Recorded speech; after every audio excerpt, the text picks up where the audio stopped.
ঢাকার এক সম্ভ্রান্ত পরিবারের মুডি ও জেদি ছেলে ইমন প্রতিদিন নিজে ড্রাইভ করে ভার্সিটিতে যেত এবং বাসায় এসে প্লে স্টেশন খেলত।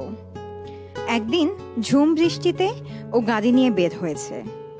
হঠাৎ খেয়াল করলো ভিজতে ভিজতে একটি মেয়ে রিক্সা খুঁজছে। কি মনে হতে ইমন বলে ফেলল, আপনাকে কি আমি রাইড দিতে পারি?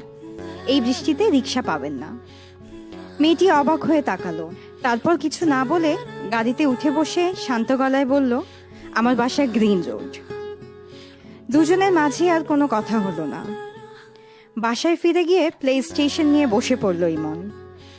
কিন্তু আজ আর তার কিছুতেই মন বসছে না। অবাক হয়ে খেয়াল করলো মেয়েটির নাম্বারই তো নেওয়া হয়নি।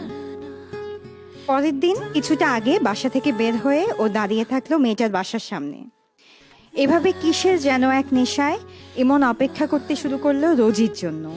ইমন কি তবে ভালোবেসে ফেলেছে রোজিকে?